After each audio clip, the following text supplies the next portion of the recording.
Acuan apa yang digunakan saat menyusun kurikulum operasional satuan pendidikan? Yuk kita cari tahu jawabannya. Apakah Ibu dan Bapak pernah mempraktikkan resep suatu masakan? Saat memasak, Ibu dan Bapak mencoba untuk mengikuti panduan yang ada pada resep.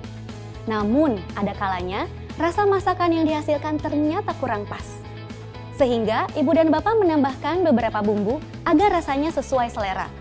Atau bisa jadi Ibu dan Bapak tidak menemukan bahan-bahan yang sama persis pada resep. Sehingga Ibu dan Bapak menyesuaikan dengan bahan-bahan yang ada.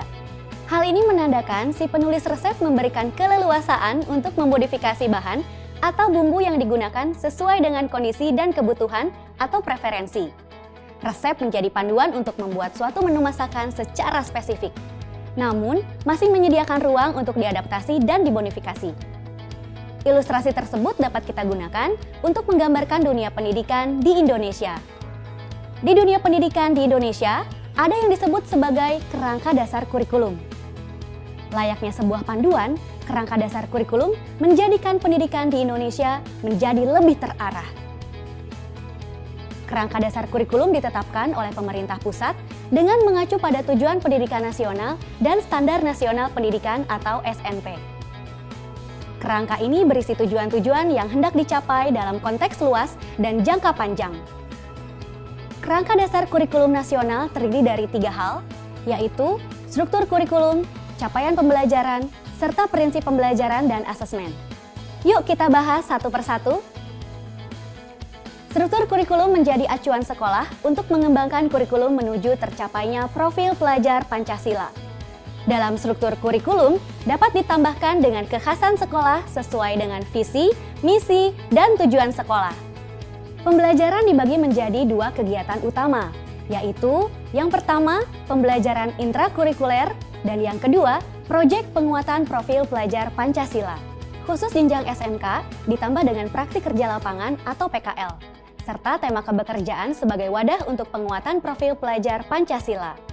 Khusus SLB ditambah dengan keterampilan pilihan dan program kebutuhan khusus dan magang untuk SMALB. Selanjutnya adalah capaian pembelajaran, yaitu kompetensi yang harus dicapai peserta didik sesuai dengan fase perkembangannya. Pemerintah pusat sudah menetapkan capaian pembelajaran untuk setiap mata pelajaran.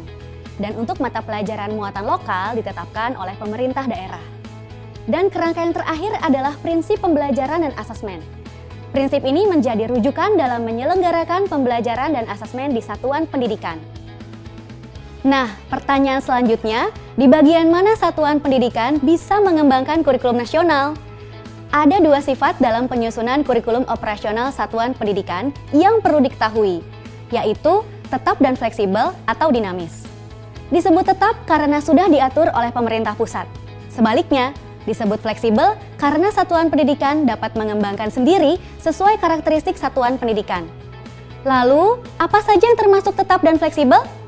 Yang merupakan perangkat tetap adalah Tujuan Pendidikan Nasional, Standar Nasional Pendidikan, struktur kurikulum, capaian pembelajaran, serta prinsip pembelajaran dan asesmen.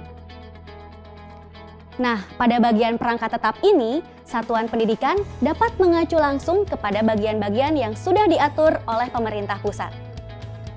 Selanjutnya, yang merupakan perangkat fleksibel adalah visi dan misi satuan pendidikan, konteks dan kebijakan lokal, pendekatan pembelajaran, alur tujuan pembelajaran, serta perangkat ajar yang digunakan.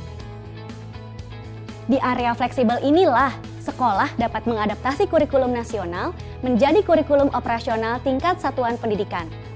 Agar lebih jelas, mari kita gunakan contoh. Suatu sekolah hendak memutuskan untuk mengembangkan sendiri perangkat ajarnya dan tidak mengikuti buku teks. Apakah bisa? Tentu saja bisa, karena perangkat ajar masuk area fleksibel. Pemerintah pusat tidak menetapkan perangkat ajar yang harus digunakan satuan pendidikan. Yang ditetapkan adalah capaian pembelajaran dan prinsipnya. Jadi, selama masih sesuai dengan yang ditetapkan, satuan pendidikan bebas menentukan perangkat ajar yang mau digunakan. Begitu pula dengan hal-hal lainnya yang masuk ke area fleksibel. Ibu dan Bapak Guru, semoga dengan pemahaman mengenai acuan serta area tetap dan fleksibel tadi dapat membantu kita dalam mengembangkan kurikulum operasional satuan pendidikan. Jika menemukan keraguan, refleksikan saja kembali apakah hal ini masuk ke area fleksibel atau tetap. Jika masuk ke ranah fleksibel, maka silakan kembangkan sesuai kebutuhan.